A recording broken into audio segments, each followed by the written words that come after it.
He said, nothing could have ever hurt you to begin with. You're an eternal being.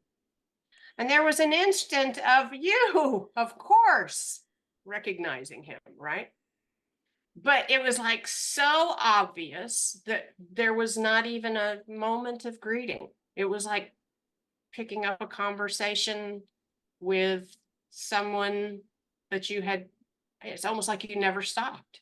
Because I guess you can't be apart from what you're a part of, and I'm a part of him. In fact, he's told me, I made you from myself for myself. Okay. So I said, if that's true, if nothing could have ever hurt me to begin with, and I can taste that it is true, then why was it all so scary? He said, well, it was also scary because you believed you could suffer loss and die. But that too was an illusion and necessary in order to intensify the experience. Because if it hadn't been intensified by that fear, that belief, you would have never bought into it. You would have never believed it. You wouldn't have learned what you went there to learn, and you wouldn't have done what you went there to do. I'm very happy to have Cailin Callaghan with me today. Cailin had a incredible accident with a horse and had a near-death experience as a result. She's here to share that with us. Cailin, thank you so much for being my guest. I'm really looking forward to hearing about your experience.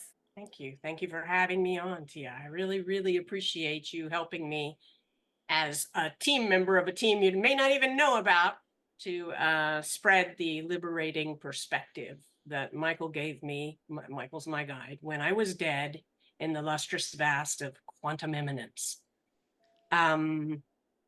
So where shall we begin? Well, let's begin at the beginning. How did you almost die? Okay, well, let me give you a tiny bit of backstory so that you'll get the full significance of why I had to die, why it was a good thing. Um, I was raised in an environment in the extended family. There was a gentleman, my granduncle, who had an unhealthy fascination with little girls, and nobody knew this except for the little girls. And my dad had a really out of control temper when he was young because he was raised in an era when child abuse was not seen as child abuse. It was just how you disciplined a kid. Spare the rod, spoil the child. So when he was having more trouble with his temper than usual, mom would hide me away at her mother's house. And it was her mother's brother. And occasionally, my grandmother on my mother's side had to go into work on the weekends. And so, because she and her husband ran an outboard engine shop, and she would take me to her brother's. And the first time I met Michael was when I was being assaulted by this gentleman. And Michael was this incredibly ecstatic, loving presence that lifted me out of my body and into what seemed like a mist. It seemed like clouds to my 5-year-old mind. In any case, and there were these jeweled beings flying around. Um, anyway, they looked bird-like, but they weren't birds. So I grew up with this presence in my life of my guide and him telling me what to do, what to say, how to avoid danger, answering questions. People thought I was a lot smarter than I actually am because I can ask him and he knows almost everything. And so he just gives me the answer most times. He won't give me the lotto numbers. Anyway, so I grew up with this influence and I told my family about it, but they told me it wasn't real. And I used to climb into the trees every day in the summertime and sing to the sky because I thought if I sang beautifully enough, since Michael always blessed me when I sang with these waves of Shakti chi just through my body, I thought I was pleasing him and that was causing the rain. And then at the age of 15, I was listening to my favorite weatherman, Roy Leap, at the time. And Roy was explaining the Bermuda High. And the Bermuda High is this weather system that sets up over Bermuda. And the wind patterns that it produced caused the rain to come to Tampa, where I grew up, every day in the summer, almost every day, about 4 to 6 o'clock. Seeing this at the age of 15, I realized I had nothing at all to do with the rain coming in the summertime. And I had been singing my heart out because there was no air conditioning at that time. That's how old I am. So here I am listening to my newscaster, my weathercaster, and I realize the whole reason I'd been going up into the trees to make it rain, to sing to the sky, was because it was so hot, my family and I wouldn't be able to sleep. It was Florida. If it did not rain and cool things down for the evening. And realizing, oh my God, it wasn't me at all. I decided my family had been right, that Michael was just an imaginary friend, that he wasn't real at all. And so all of the magic drained out of my life. And as is understandable, given the decision I had made. And I became an empiricist. And basically, I still knew he was there, but I just didn't pay any attention to him. I didn't believe in him anymore. And so I did a lot of risky things that he would advise me not to do. And thus I ended up killed by a horse while undertaking a rash maneuver he told me not to do, but I did anyway. I was out with a friend for a day of horseback riding, and we had caught the mare, Ticker, who really liked people, and so she was easy to catch. But the stallion had eluded us, and I had forgotten to bring the grain to lure him into the paddock, and the smaller paddock where I could catch him. And so I decided I would, having saddled up Ticker, I would use her, because she was very maneuverable, and chase him into the smaller paddock and catch him there. Now, Michael advised this wasn't a great idea, and so did the girl I was there with, but I tried it anyway. So here I am, squatting above the seat, crouched basically with my face down next to her neck in a hard gallop, and the seat is bumping me in the rear end with every stride. And I'm really close behind him, the stallion that I'm trying to catch, and time slips into slow motion. This has always been a signal to me, something is about to go down. Time slipped into slow motion. I saw his rump coming up. And in my mind space, I heard Michael, who speaks to me in usually wordlessly, just transferred knowing, he's kicking. And my response was, so what? He can't get me up here. Boy, was I wrong. He kicked me. Now, before the kick even happened, I never felt it. I disembodied. I found my spirit rolling left out of my form. I went about 100 feet away and turned around and watched, as in very, very, very slow motion, so slow it was like still frames, click, click, click. I watched that horse kick the body in the face, the head snapped back, the arms let go of the reins, and the horse I had been riding strided right out from underneath my form, which went limp, flopped on her rump a couple of times, and I'm thinking, I hope her foot doesn't get stuck in the stirrup. And over the body went, head first, hit the ground, neck, head, shoulders all crunch at the same time, and then the hips, and then the legs, bam, into the earth with a truly dispiriting thud. And I was in a lustrous vast. It was velvety, and it had the luster of a black pearl or gasoline sheen on water in the sunshine. And I was surrounded by Michael's benevolence. I didn't recognize it as Michael right away, but it's the same benevolence, the same love. And I felt perfect. I felt really perfect. And I felt like the way I had been created. None of the conditioned ideas about who and what I was that had come to me, been taught to me in the earth venue, had any effect on me. But I was still disoriented. As I said, I'm perfect. Nothing can ever hurt me again. And that's when I recognized Michael, his presence, when he said to me, and he had There was a direct communication, but he also had a taste. And the things he said to me had a taste. You could taste truth. Just like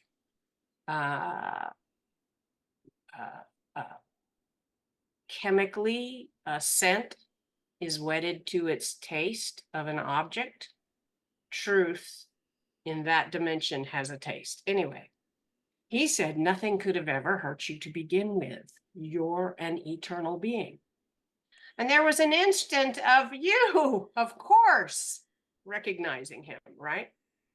But it was like so obvious that there was not even a moment of greeting. It was like picking up a conversation with someone that you had, it's almost like you never stopped. Because I guess you can't be apart from what you're a part of, and I'm a part of him. In fact, he's told me, I made you from myself for myself. Okay. So I said, if that's true, if nothing could have ever hurt me to begin with, and I can taste that it is true, then why was it also scary? He said, well, it was also scary because you believed you could suffer loss and die. But that too was an illusion and necessary in order to intensify the experience. Because if it hadn't been intensified by that fear, that belief, you would have never bought into it. You would have never believed it. You wouldn't have learned what you went there to learn, and you wouldn't have done what you went there to do. Mind you, let me state again, all of this is happening by direct transfer of knowing. So I'm translating into words what he transferred to me. And I said, I don't remember what I went there to do or learn. Can you remind me? And he said, you went to summon your will. And I said, summon my will? You mean I went through all of that suffering just to learn what I want? And he said, no, you misunderstand what I mean by the will. I have to show you. So the first, suddenly I was in a vignette of my life, and it was of the assault, the first assault when I was 5 years old from my granduncle. And actually the very first one, sorry, I was 18 months old. Sorry, 18 months old. My mother had bought a new set of shoes for me, and we were a poor family, and she'd saved a long time to get those shoes for me. And I was like watching her and being her and watching me and being me all at the same time. This very interesting perspective, holy perspective is what it is. So I'm this 18-month-old baby on the ground thinking I'm tied to the floor because I've got these new shoes on and they're pinching and I don't like them. And I'm really pitching a fit. I'm just really hysterical with upset. And mom is thinking, oh, my poor baby. And this might be difficult. She needs shoes. She needs to wear shoes to protect her little feet. And she's having this hissy fit. How am I going to get her to wear her shoes? From all of this holy perspective, I realized, oh, the shoes had been given to protect my feet. And yet I made the experience something horrible by the way I labeled it, by the way I considered it. I had created my own little subjective reality of these horrible things, these devices of torture on my feet. So suddenly with this realization, I'm back with Michael, and I'm like, did I get that right? I did that to myself. I did that with my own labeling, my own thoughts. And he's like, you got that exactly right. And then suddenly I'm back in the experience of being assaulted at 5 years old by my granduncle. And in this assault, I disembodied. Now this is kind of interesting because I'm witnessing me and being me as I disembody and view the experience from above, more or less, from outside of identification with it. And that's the above that I mean. So from this experience, I'm learning that I am not my body. And that was what I took from the experience, not evil uncle, because I hadn't initially even been there to experience it. I went up into this mist environment Now I'm actually viewing it and experiencing it kind of vicariously and thinking, I'm not my body. This is really cool. I'm outside my body. And I've got this incredible being of benevolence with me, this steward through the world. That's what I got from that experience. And so, what was a horrific experience, I transformed into something I learned from this magnificent reality of my constant companion, and that I'm not my body, that I'm free of my body. I can escape it when I need to. Boom, I'm back in the Lustrous Vast with Michael. Did I get that right? I made that not a horrible thing. I made that not a horrible thing by what how I chose to view it. Yes, you got that exactly right. I went through a couple more experiences of the same sort, from each of them learning the same lesson over and over again.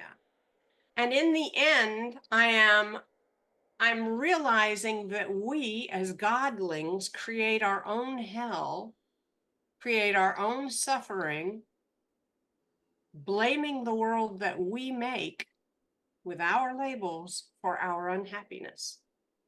Now, from that side, this is a hysterical joke. That the godlings, the children of God, can actually convince themselves they're having this horrific experience or a beautiful experience from a horrific experience. But mostly we don't do that. Mostly we slip into unconscious identification with our hard done by self-talk. And in that unconscious identification with it, we basically tunnel into an experience, to a dream, into a dream of our being hard done by, of our suffering. And then we blame the world, even though we're the ones who did it. Okay, I said to Michael, this is so clear. This is so amazing. I mean, after we laughed about it, we wept about it for a few moments, right? It was just like, first it's hysterical, then we realize, oh my God, it's the cause of all the suffering in the world.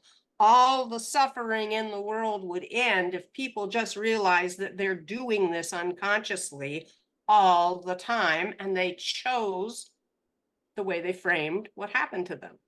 They chose it by their will, consciously, and using their attention to focus on it from that frame of mind, then they can actually choose their experience. They can curate their experience of the world. And not only is that a great boon, but the biggest boon of all is realizing yourself as the consciousness, abiding in that consciousness, because you are not the character.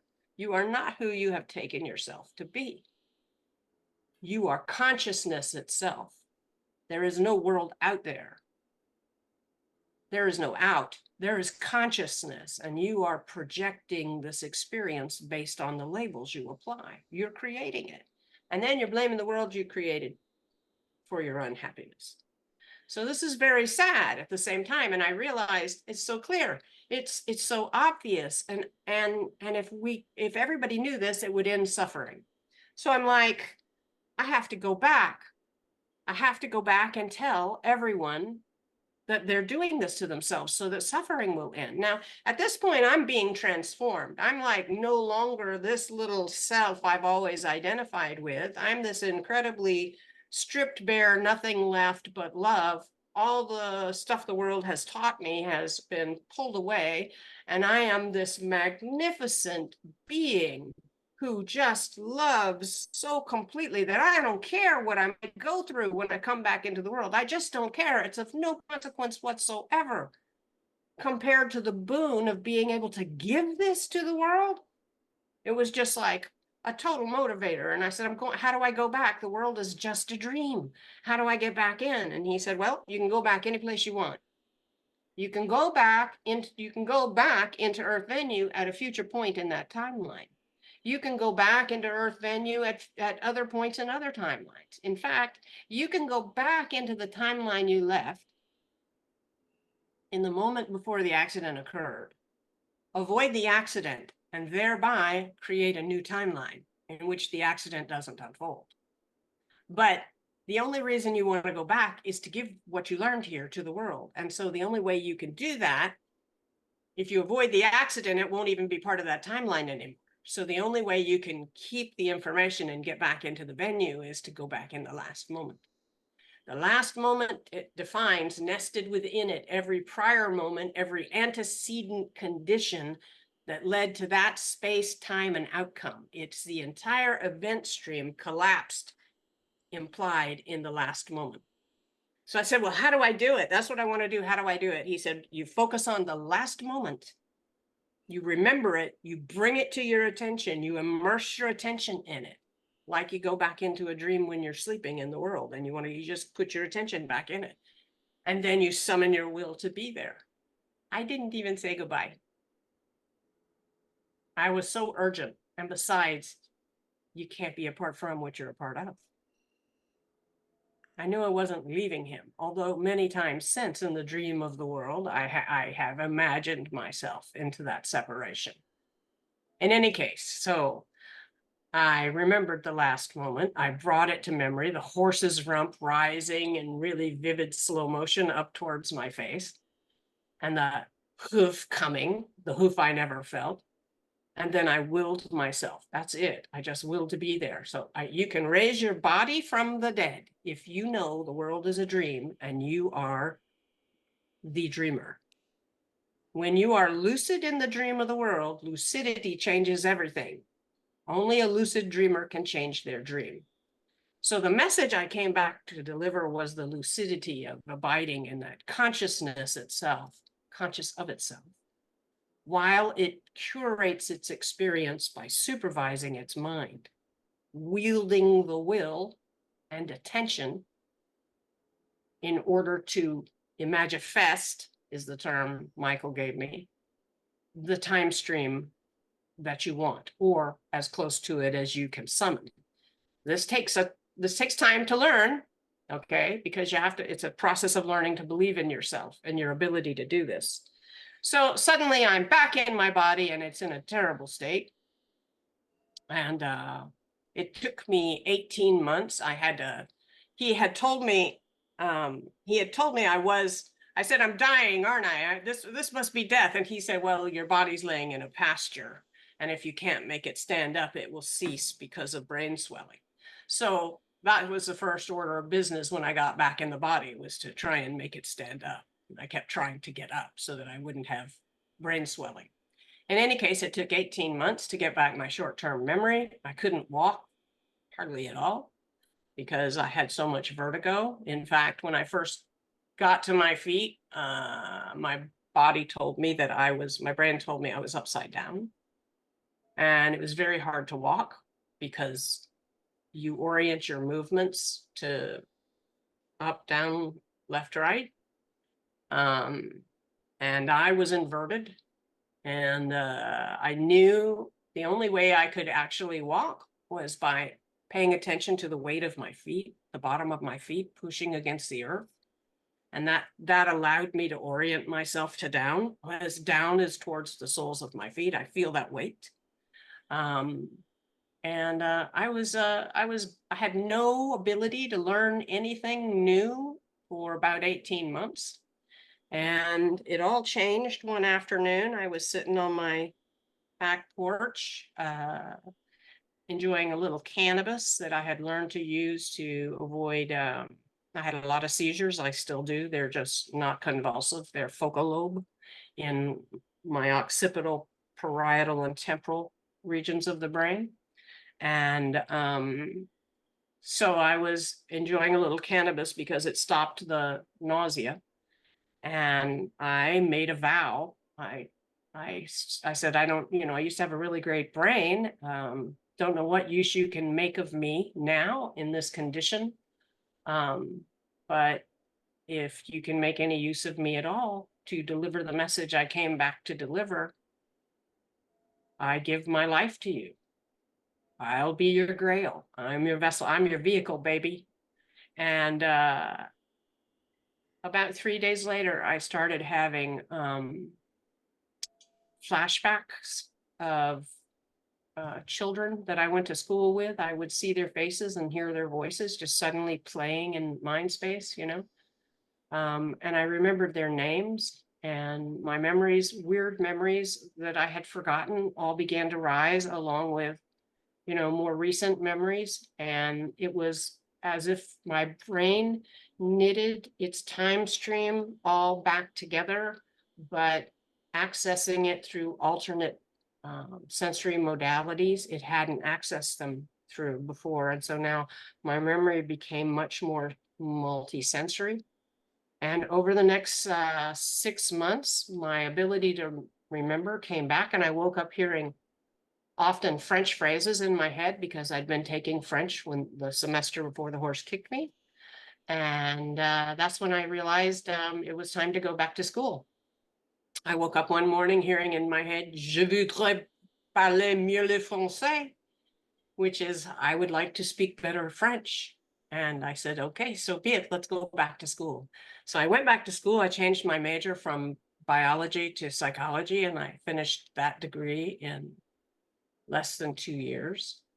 And I decided, even though I kept trying to tell people at first when I could, about as soon as I got back, basically, even as discombobulated as I was, I started trying to tell people about what I had seen in the Lustrous Vast. But everybody just said, oh, it's just the brain damage, you'll get better, don't worry, because it was 1978 and Michael's message was quantum. It was decidedly quantum. And quantum, the world wasn't ready for that then. The world, quantum science, quantum physics wasn't in the least way really broadly accepted. So wanting to have a career in science, I didn't want to wreck my credibility by talking about the constant companion, you know, that I have with me that nobody can see, but I can hear after a fashion. So I lapsed silent about that. And then when I married my first husband, Michael said you shouldn't marry him. But I did anyway. And I said to Michael, leave me be. And he lapsed mostly silent for 6 years until I came home from final exams, and I sat down, and it was the last finals of spring semester. And I sat down and I popped a beer and said, what am I going to do with my summer? And I'd been awake 3 days cramming and was really bleary headed. And I figured I'm going to drink this beer and take a shower and go to bed and nap for a long nap. And then we'll worry about what to do with summer. And there was this tickling in my tailbone. And then it went thump, thump, thump. And this chi that used to descend all the time on my head and shoulders ran up my spine in a kind of spiral up my spine. And it hit the inside of my skull and bounced back down into the tailbone. And I was like, whoa, what is that? And Michael said, go in. I always recognize the chi as Michael. And he said, go into the office and boot up the word processor. And I was like, no way. I've been writing papers all semester. I don't want to even see that computer. Same thing happened again, thump, thump, thump in the tailbone and up my spine and bam, off the inside of my skull and back down and back up and back down and back up. And it just left me rigid and reeling, just, oh my God, what is happening here? And he said, go into the office and boot up the word processor. I have a story to tell you. I promise it will be a great adventure. And so I entered a new phase with Michael of being a channel for him and his scribe, as suddenly he grew a voice and words began to flow through my mind. And now when I say a voice, it wasn't an audible like you hear with your ears. It's like a song plays in your head and won't go away. You know what I'm talking about? I do. Okay. That's when Michael wants me to write something, he just, boom, the word stream happens, right? And I just type as fast as I can. So, yeah, most recently, for more context, I rededicated myself to delivering the message because I'm 65. And in 2021 and 2020 to 2021, I went through Lexapro withdrawals. And I thought I was surely going to die. And in the process, I really refined this technique for abiding as consciousness itself, conscious of itself, wielding will and attention in order to curate my experience, supervise my mind. I really had to do that just to survive Lexapro withdrawals. And yeah, the relationship keeps expanding as consciousness branches into new dimensions of incredible things that I'd love to tell you about, but I've been rambling far too long now. I don't think you've been rambling at all. It's been absolutely fascinating. And I'd love to hear about what you have to say. But I have a couple questions for you first about you said in your experience you felt perfect. Do you still feel that perfection? Sometimes when I am this, one of the developments is when I had, okay, part of the way I write is I manifest a scene before I write it. That is, I lay down, I get into theta state, and I just put my attention on the scene and wait for it to begin to unfold. Okay, for at first as a concept, and then I go back and I revise it, and then I imagine the scene and the sounds and the smells and the things.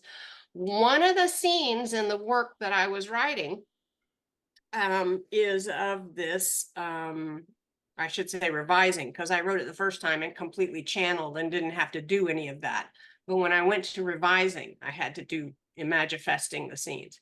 So one of the scenes recurs frequently because the heroine is trying to remember something that happened to her there, many somethings. And it's of this locker room. Now, when I learned to scuba dive at the age of 30, I was taught in a natatorium with a locker room underneath it. And it's the same locker room that is in the books. I did not know why, but when I would go into this locker room, I had this strong feeling of presence, like there was something different about the space. Now, that was in 1989, 1990. And there was something, I would wait for people to leave so that I could be there alone with that presence. Okay. And it was like I could really feel Michael there. So, and it's similar to churches. I like to go into churches when there's nobody there because there's this presence. So, I kept going into this locker room environment when I was writing the books too. I would manifest being in there. And every time I would do this, it would get clearer and clearer. Like manifesting is something that you do by placing yourself in the scene around you. It's around you. You're not looking in through a window. It's around you. Okay. You experience the emotions of being there, all the sight, sound, sense. You do it as vividly as you can. Now, mind you, most people don't have very big imaginations and they have short attention spans. So you manifest one small detail at a time as completely as you can. And pretty soon this builds and you don't have to, each time you've manifested something like, let's just say, the push bar on a commercial door going between the natatorium up above and downstairs, the locker room. You see the paint on the door, you see the peeling paint, you see the push bars, the metal gleaming with a little bit of moisture condensing on them because of the temperature difference and all the moisture. And you smell the chlorine, okay? But you do this very clearly looking at the door and hear the latch, etc. Hear the bar clunk, as you push on it, all of that. And then the next time you go in there, you don't have to work so hard to manifest that. Each thing builds so that and it's happening at a deeper level in your psyche too. And one day you go in there, and that's what happened with me. I went in and I didn't have to wield my will to make anything happen. Things were happening of their own accord. And so this place, because I put so much attention into creating it, I didn't realize, but over time, I have actually created a freestanding energetic structure in the astral planes, because that's how we burrow into the experience in the world that we perseverate on with our attention. We actually create it in the astral first, and then it becomes our physical experience. Okay. So yeah, nowadays I go into the portal, as I call it. The locker room has become a portal of sorts between the worlds. And in that portal, I do re-experience being perfect, because there I can wield my will like you can in the Lustrous Vast to create experiences you want out of nothing. They just materialize for you very quickly. And so you're in your power. So when I say I felt perfect, I was my godling self. I was not the sleeping self dreaming of my being disempowered and captive to the very world I made. That's what I mean by perfect. So yeah, when I go into the portal, that's much closer to how I feel. I am my true self. Mind you, I very rarely ascend into that experience of all consuming, all embracing, I should say, love.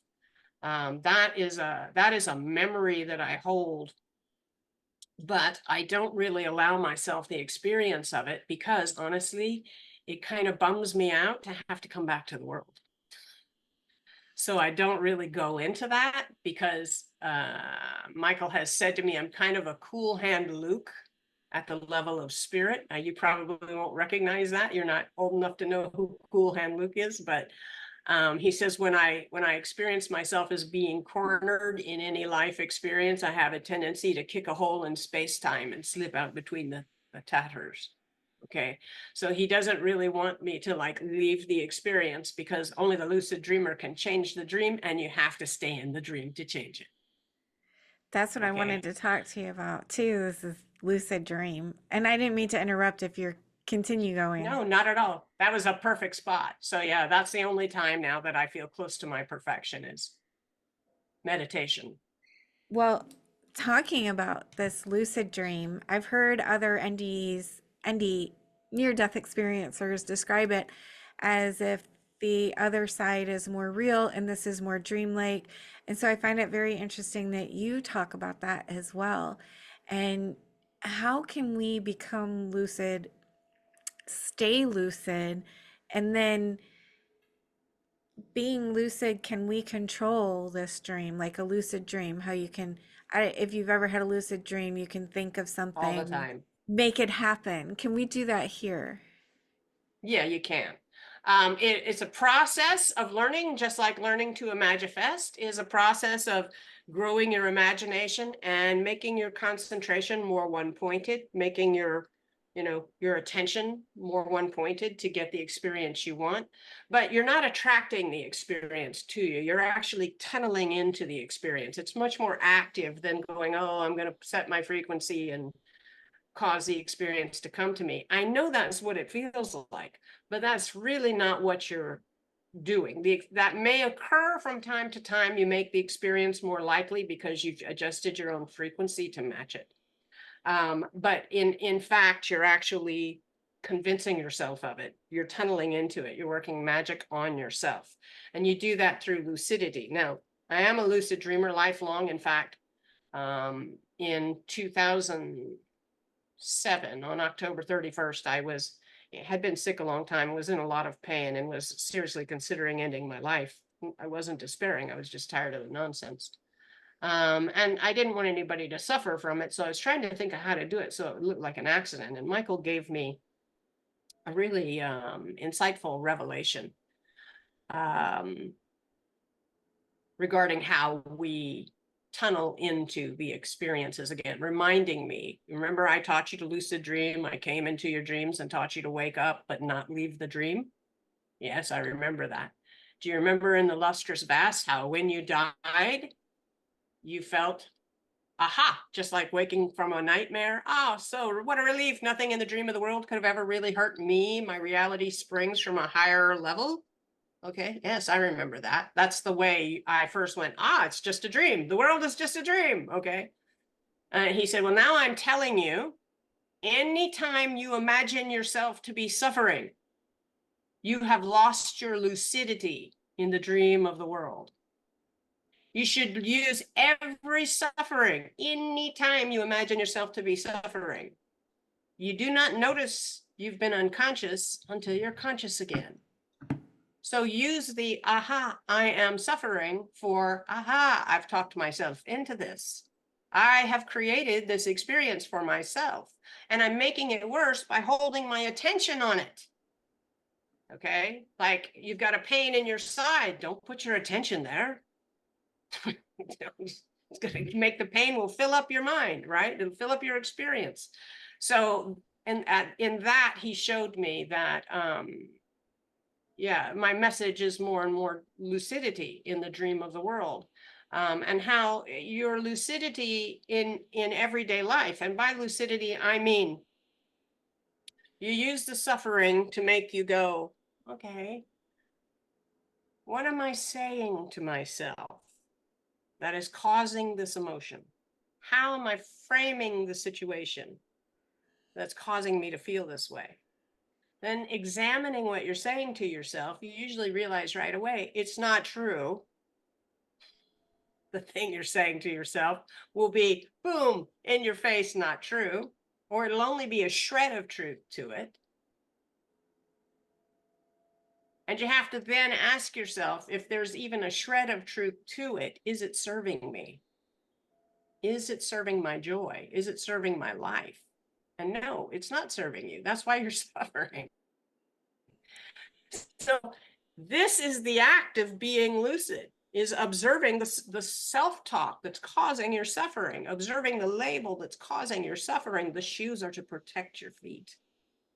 Okay, they're not a tribulation. No matter what comes to you, the universe is benevolent and it's trying to teach you something. What it's trying to teach you with everything you encounter is where cause is. The cause of your experience is you. The cause of the way your subjective experience is you. And when you live in an experience of that reality, I'm creating all of this for myself. That is lucidity. So the way you get lucid is to use suffering to wake you up. And every time that is, become very, very alert to what you're saying to yourself to generate the sad experience. And every time you have to suffer anything, use it. Michael, don't allow no wasted suffering here. Okay, so use the suffering for your lucidification. Can you learn to change the dream of the world? You'll see. As soon as you start exercising your will and your attention and your capacity to wield the labels that create your experience, yeah, you'll see. You're actually, nothing has to change out there because there is no world out there. What changes is inside, and then it's echoed back from the outside because the venue is conscious and trying to teach you, you are causing it all. But it has to slow down the physics of the materialization of your will, because we utter and think rash things that would hurt ourselves and each other in our anger, in our fear, in our envy, etc., because we're in unconscious identification with the character who is under threat of loss and death at every instant. Okay. You don't realize you're sleeping in identification with that instead of being the one observing that you're doing it to yourself with your self-talk. Okay. So you learn actually over time to become more and more lucid. And every time some self-talk that had been unobserved and robbing you of your bliss is unmasked and your consciousness beholds it, it loses its power over you because its power came from you. You gave it all of its power. And that power that was in that unhealthy self-talk and making you miserable comes back to you. And you experience an actual increase in your lucidity. You can feel the power growing in your ability to wield your will to change your experience of the world. And yes, changing your frequency consciously by your will, by what you allow in through your eyes and ears and what you let come out your mouth, what you speak into being, what you think into being, that does increase in the world. So you have the ability to change your experience demonstrably, changing your frequency. It's important to also feel what you're manifesting for yourself. That's why I say, like, you're going to create unconscious. You're going to create one way or another. You're a godling. You can't help but create. That's just the fact of it. Are you going to create unconsciously your fears, or are you going to consciously manifest, imagifest the outcomes you desire. I recommend the latter, okay, because lucidity is waking up from the former. When you wake up from allowing it to happen unconsciously because you didn't realize that it was your power animating all of this, and you begin to actually manifest the outcomes you want, the physics of the venue can change as your benevolence perfects so that you won't hurt yourself. You've demonstrated you're not going to wish bad things on other people. You're not going to want their stuff so that you can have more and they have less. You're not going to do any of that stuff. Then the physics of the venue changes so that your will manifests more quickly into reality, out of the astral and into the physical. And that's kind of metaphysics. That process, the lucidification of the whole world, will change the world dramatically, although we won't realize at first that we've stepped into a totally new timeline. In fact, it happened fairly recently that we did. One set of outcomes that were desperate were looking very likely, and suddenly everything looks very different. The world is a much more hopeful place just because of a change in the frequency. Enough people are exercising their lucidity. They don't call it by that. Okay, more and more people will, though, because I'm watching all the other spiritual helpers, and the effective ingredient in everything they're teaching is lucidity. They're just not pinpointing it the way I am. And they think it's an attraction thing, and it's not really attraction. It just seems like attraction, but it's not really attraction. And that's good news, because that means you have power to make it happen for yourself rather than waiting for it to come to you. I'm not good at waiting on anything. Perhaps that's why I like my take on it better. I want to go get it. Let's go get it. Let's go get it. I like that. I'm the same Let's way. go get Let's it. go get it now. I don't like waiting either. Patience is one of the things I feel like I need to work on a consistent basis. And so, do you feel like the planet is going through a great awakening? There's been a lot of talk about that. Yeah. And if so, why now?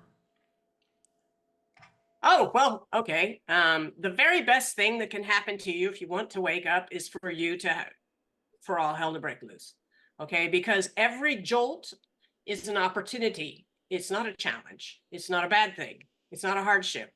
It's an opportunity to wake up, to become lucid, to go, aha, I'm scared. I imagine a suffering, endangered self. I'm scared. I've fallen in, I fell into identification with a temporal being when I'm really this magnificent, angelic godling. Okay. So when everything's going dire, one thing right after another, one jolt globally after another, more people start to wake up because it's more opportunities to wake up. And by wake up, I mean become lucid. So yeah, it's happening now because there's so much stuff going on that the only way people survive it, just like the only way I survived Lexapro withdrawals, was to become very, very lucid and very, my mind, Lexapro was for treating anxiety, and my mind just was chemically predisposed to running off into very dangerous, scary places, constantly urging me to end it, make it stop, kill the body. The only way I could actually survive that is to become the observer. I was no longer participating when the body had an anxiety attack. I was not participating. And guess what? The attention you give to anxiety in your body is exactly what empowers the anxiety. I wrote a book about it afterwards, Rise in Lucidity and Master Anxiety, because the more lucid you become, the more you realize I can take my attention away from the anxiety and put it in a manifesting what I want instead. And the anxiety is starved to death as it has no more of my attention. And my attention gave it its entire life. Do you see how this works? You are a godling, and it is your attention and your intention that shape your experience. And it is that simple, but it is not easy because the earth presents constant scary business to try and trigger you back into unconscious identification with the character who's under constant threat of loss and death. So this place is like a lucidity gym. You need resistance training to get stronger, right? You need something to push against to make your muscles stronger. You gotta lift that dumbbell, right? Same thing with lucidity. It's easy to stay lucid when nothing bad is coming at you. In order to grow your capacity to focus and wield your will and your attention, you need things that attack your lucidity. Scariness, which is what Michael was telling me. Okay? In the Lustrous Vast, if we had not intensified the experience with the belief you could suffer loss and die, you would not have learned what you went there to learn or done what you went to do, which was what? To summon my will. And what is my will? Now, that's the last key in this interesting puzzle. My will is the will that is wholly shared. And he showed me this while I was in the Lustrous Vast. When I became that greater being, I had access to information that was not part of our exchange. It was just, I knew it. Okay. We didn't have to talk about it. It was part of my backstory. It was because I was becoming a higher version of myself that already knew all this stuff. Okay, the will that is holy is that the whole of creation waken in lucidity to change the dream. That is the will that is wholly shared. All creation wants to waken from suffering. It's why we came here, to be put in an environment where we could exercise the ability to become lucid and our ability to maintain lucidity. Okay, so that is the will that is wholly shared. I don't know where you want to go from there. Let's see. So how do you explain my husband was murdered? That to me wasn't something that I was creating a suffering out of. It was truly suffering. It was beyond me. There was no not suffering in that situation. How do you explain events like that? Everything that happens in your experience is there to give you something. I mean, I can hardly imagine the level of passion, of emotion that you went through. But it was also a huge opportunity to be the observer of the passion rather than being deeply in the experience of the passion. Pain is to wake you up. We are having a dream of our disempowerment. This world is the dream of the children of God, hostage to the world they made.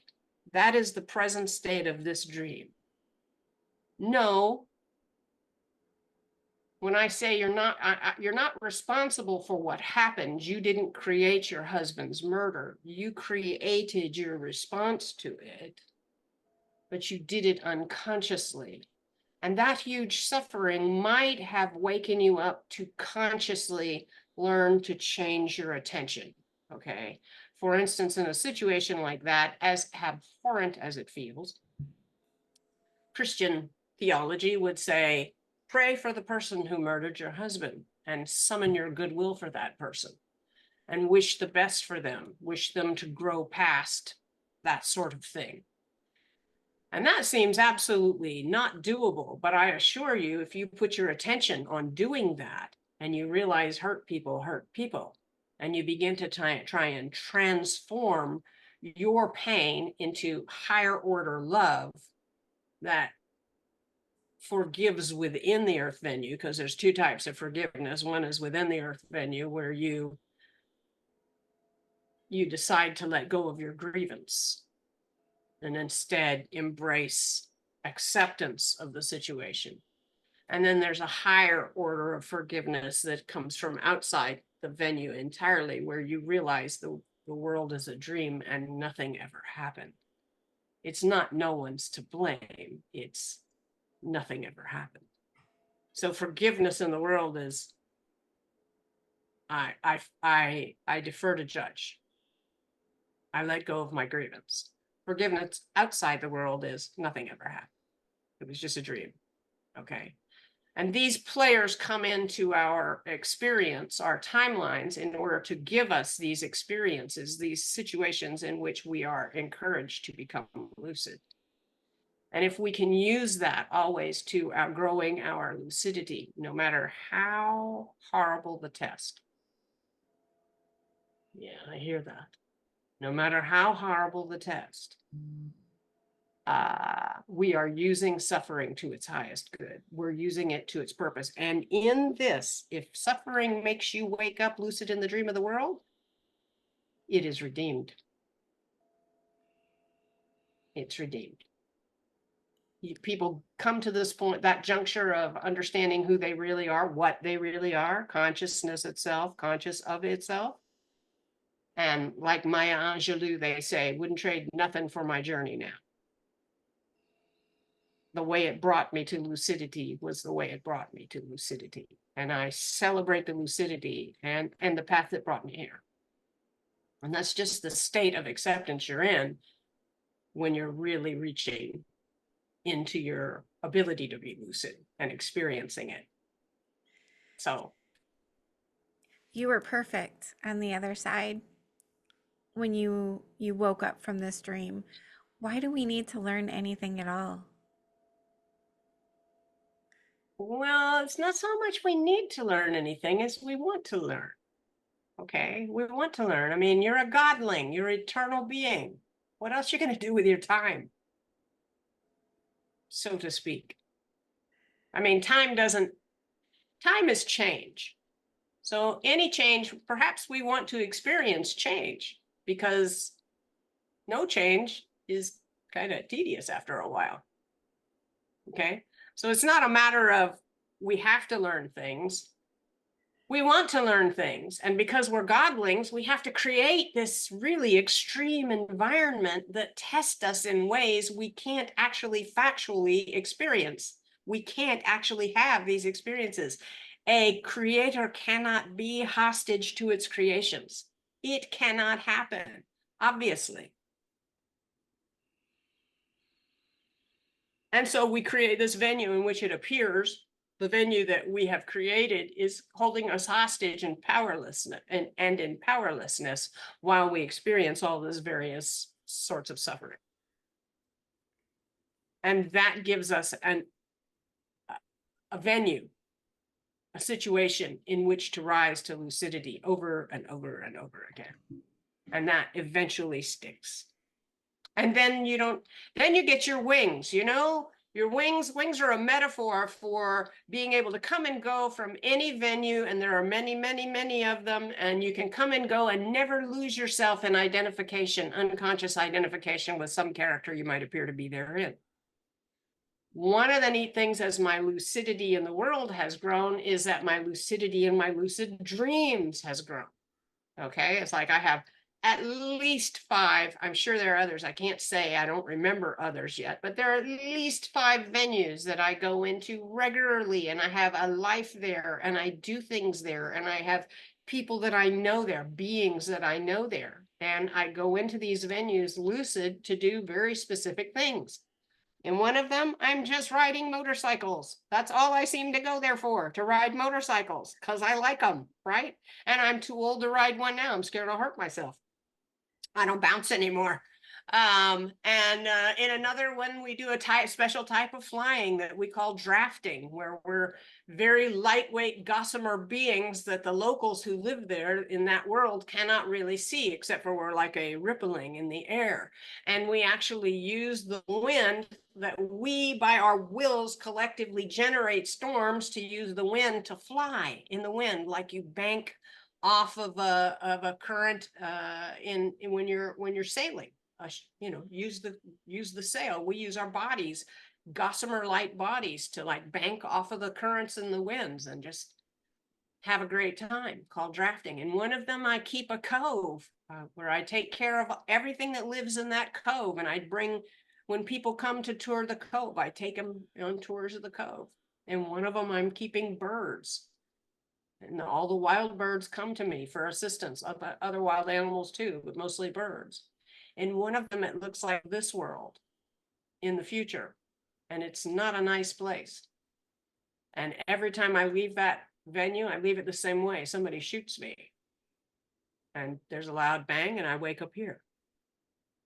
So, I mean, I remember from within those dream venues, all the other venues I've just told you about. So my experience of who I am has become like a much bigger neighborhood of reality. Okay. Because they're like, I'm active in and aware of my activity in many venues at the same time. And this is a byproduct of being lucid in the dream of the world. More lucidity in your nightly dreams, more creative license, more power over your experience. So highly recommended. I wrote a book about it, Rise in Lucidity and Master Anxiety, and it can be read in one day. Mind you, it's very dense because it's channeled work. So it's really Michael. And the more times you read it, you'll get something more out of it for a dozen reads. You can read it in one day, but it's very dense and it really helps in the shift to lucidity. So I came back to leave this lucidity message, and I leave it everywhere I can. Facebook, YouTube, books, Twitter, all over the place. So suffering is actually a good thing. Yeah, that's if you use it for what it is for. Yes, it is. Once you attain lucidity, I mean, really, there's always, when you get to be my age and you've gone through as many things as I've gone through, you start going, well, what else can I take? Something hits you really hard and you get up and you say, is that all you got? I don't know where the story goes from here. I'm going to stick around a few more days to see what kind of turns it takes. Instead of just going, that's it, I can't take it anymore. You go, that now too? It's just a dream. More and more, it's just a dream. And very quickly before we wrap it up, can you share the story about your rings? Because I thought that was just such a precious story about how you received those rings, if you want to share it. My ex-husband number 2 we'd been together about a year and he still had not seen fit to, actually we'd been together like 3 years now that I think about it, and he still had not seen fit to put any kind of ring on my finger. And I was kind of fussing about that, saying, you got money for drugs, you got money for beer, you got money for cigarettes, and he, in a blistering tone, said, you'll get a ring from me when you deserve it. And my dad had died just like about 3 weeks before, 4 weeks. And his wife came up to visit me that night, the night of that fight. And the next day I was sitting outside on the back porch that I had rigged up because it was the Pacific Northwest. I had rigged it up with covers to keep the weather off, and with a little heater there, kerosene heater, where Dad and I, because Dad was supposed to come up and see me and he never got to come, and we were going to sit there and stay warm in front of the kerosene heater. And I was drink coffee and talk. That way he could smoke because it'd be outside. And I was sitting there drinking my coffee, and his wife came out and she said, I have a few things for you, but I want from your daddy, but I want to give you these. And she knew nothing about the fight we had had and how bad I felt, that I felt like my husband wasn't proud of me. And she gave me these, and these are my dad's rings. He had them, he designed them and had them made for himself. And Daddy's energy and mine, we were like sprung from the same energy, which is Michael, the same guide. We're that close energetically. And I felt like both Michael and Daddy were saying, you deserve a ring now. And not only a ring, 2 rings, and they're magnificent. And I was really very moved by that. A few other things like that have happened when I was with that particular man, who he wasn't a bad soul, but he kind of squashed me down in order to feel bigger sometimes. And I can remember this one day that things had gone really badly for a long time in that relationship. And he decided he was taking me up to see the Alpine Meadows. And we were just driving along, and the side of the road, there was just flowers everywhere. And I felt like Michael had built a bouquet so big for me that I had to be brought to the bouquet. You know, I felt very comforted, like he was present in that. All of that stuff is what I choose to do with my experience, to turn it into something blessed. And so no matter what I go through, I'm, as I like to say, a backyard full of horse poo in your life is a sure sign of ponies. That's for sure. And steaming horse poo means they're really close, and lots of horse poo means there's a lot of them. And the ponies are the blessings. And when you start seeing the trouble, the poo, the suffering, and you start looking for ponies right away, that's how you get and keep your lucidity. And that's when you have really learned what suffering is designed to give you. Well, I adore you. I think that you are doing so much good work by sharing this message. And lucidity is my favorite word. I love that word. And I try to remember lucidity. In fact, I don't have any tattoos, but I was thinking about getting lucidity tattooed on me at one time. I just think that is so important. So thank you so much for all that you're doing. And if my audience had questions or they wanted to reach out to you, is that okay with you? Oh, yeah, absolutely. I do coaching, in fact. So if you would like to get together with me for lucidity coaching, I'm all about it. And you can find me at my store, crackedpotpublishing.com. I'm a cracked pot leaking light into worlds of shadow. So go to crackedpotpublishing.com, scroll to the bottom of the page on the home page, and you'll see everything in the store has been written for or created to spread Michael's message of lucidity, the liberating perspective. So if you go to the bottom, you'll see consult the Lucid Oracle and schedule your time, and you can sign up right there. My sessions are very accessible. They're only $60 for like 40-minute session that typically runs into like an hour to an hour and 15 minutes. So I'm available for lucidity coaching, and you can most easily reach me through that website. You can also write to me at michaelinmoore@gmail.com. And I'm on Facebook as Callaghan Grant with a G, Callaghan Grant.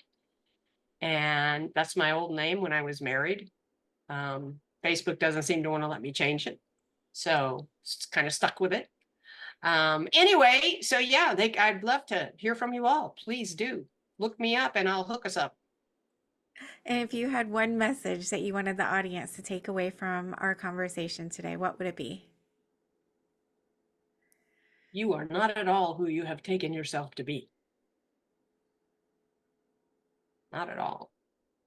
You are in a dream of your disempowerment and your captivity to the very world you are making with your unobserved self-talk. Learn to observe the self-talk and to use all suffering to put you into observer mode. And you will find your power and your wings. Keep practicing that, because it's either unconsciously create what you do not want or consciously manifest what you do. And it's all a matter of supervising your mind. And I love you all. Cailin, thank you so much. You are an inspiration. I appreciate you and so grateful that you came on the show to share your experience. I really appreciate you helping me spread the word.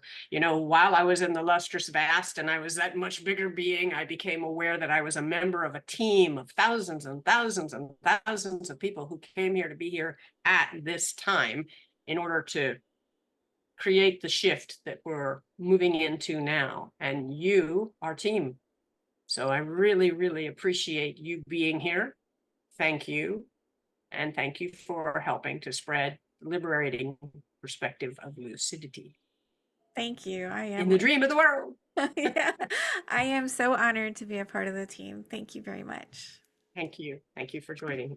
Thank you for being here. I just want to tell you how much I appreciate you being here and supporting my channel. If you haven't already subscribed, please consider subscribing if you enjoy near-death experiences and other spiritually transformative stories. It helps the algorithm know that this information is useful and push it out to more people. And that's the goal, to get as many people to know that we are eternal spiritual beings and that we never die. Our bodies might die, but our essence will never die. And I want people to live with less fear. Let's all spread the word. Like, comment, subscribe, share, hit that little notification bell so you get all the notifications when my videos post. Thank you for all of your support. I'm sending love to you.